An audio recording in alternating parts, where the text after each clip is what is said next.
সবচাইতে বেশি ইয়াতীম, অসহায়, দরিদ্র মানুষ লালন পালন হয় এদেশের কওমি মাদ্রাসাগুলোর মধ্যে। এটার জরিপ আছে, এটা আমার বানানো কথা না। সবচাইতে বেশি ইয়াতীম, অসহায়, দরিদ্র, মিসকিন যারা আছে এদের খাদ্য, বস্ত্র, চিকিৎসা, শিক্ষা, বাসস্থান এগুলার ব্যবস্থা এই ধরনের মাদ্রাসাগুলোর মধ্যে বেশি হয়, কওমি মাদ্রাসার মধ্যে হয়।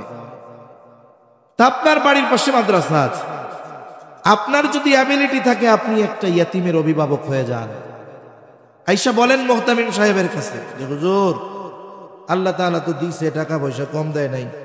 এক সময় এই পতিত জমি ছিল 5,000 টাকা করে কেউ শতক কিনত না। এখন যে পরিস্থিতি, এখনই দাম 5 লাখ, আর 5 বছর গেলে কত হইব তার ঠিক নাই। এক সময় তো 10 লাখ না, এখন ওরে বাবা কম কইয়া ফেলছি কাম সারা।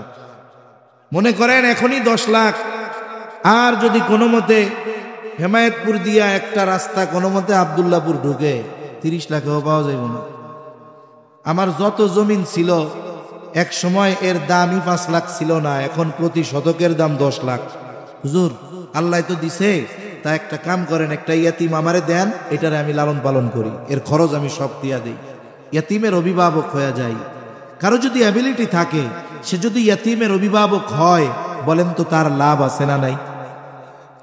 হাদিসের মধ্যে আসছে, নবীজি বলেন যেই ঘরে একজন ইয়াতীম আছে, ইয়াতীম, ওই ইয়াতীমের সাথে সদাচরণ করা হয়, ভালো ব্যবহার করা হয়, নবীজি বলেন ওই ঘরটা হলো উত্তম ঘর।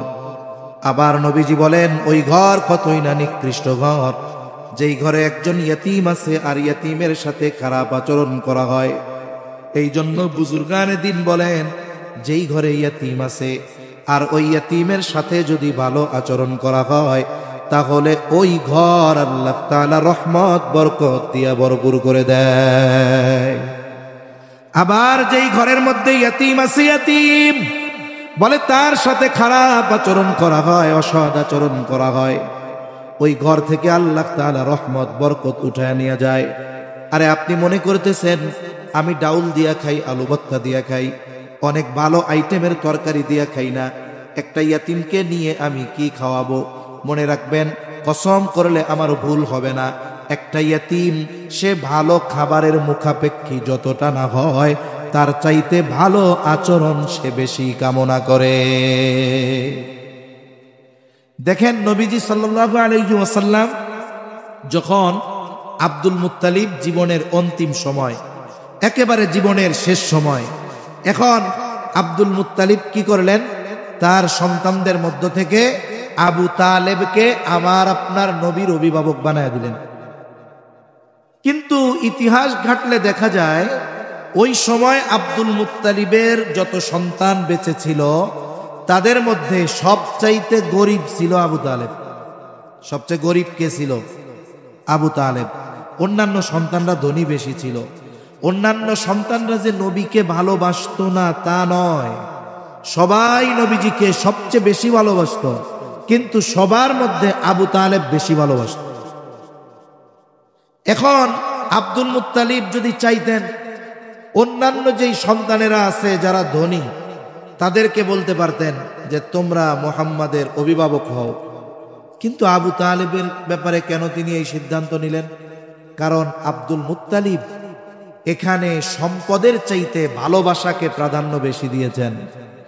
আব্দুল মুত্তালিব চিন্তা করেছেন আমার সব সন্তানেরা আমার মুহাম্মাদকে ভালোবাসে, তবে বেশি ভালোবাসে আবু তালেব, অন্যান্যদের সম্পদ বেশি আছে, আবু তালেবের নবীর প্রতি ভালোবাসা বেশি আছে।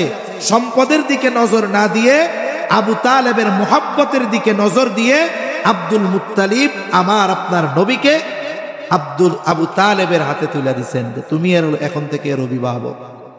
এজন্য একটা ইয়াতীম যখন কারো কাছে থাকে সে ভালো খাওয়ার চাইতে ভালো ব্যবহারে আশাবাদী বেশি হয়, ঠিক কিনা বলেন?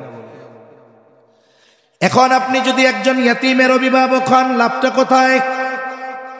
বলেন নবীজি সাল্লাল্লাহু আলাইহি ওয়াসাল্লাম বলেন আনা ওয়া কাফিলুল ইয়াতীম কাহাতাইনি ফিল জান্নাহ। নবীজি বলেন আমি আর ইয়াতীমের অভিভাবক জান্নাতের মধ্যে পাশাপাশি অবস্থান করব। এই কথা বলে নবীজি এই দুইটা আঙ্গুল ইশারা দিয়ে দেখা দিলেন। তার মানে এই দুইটা আঙ্গুল যেমন পাশাপাশি অবস্থানরত, নবীজি বলেন আমি আর ইয়তীমের অভিভাবক অনুরূপভাবে জান্নাতে পাশাপাশি অবস্থান করব।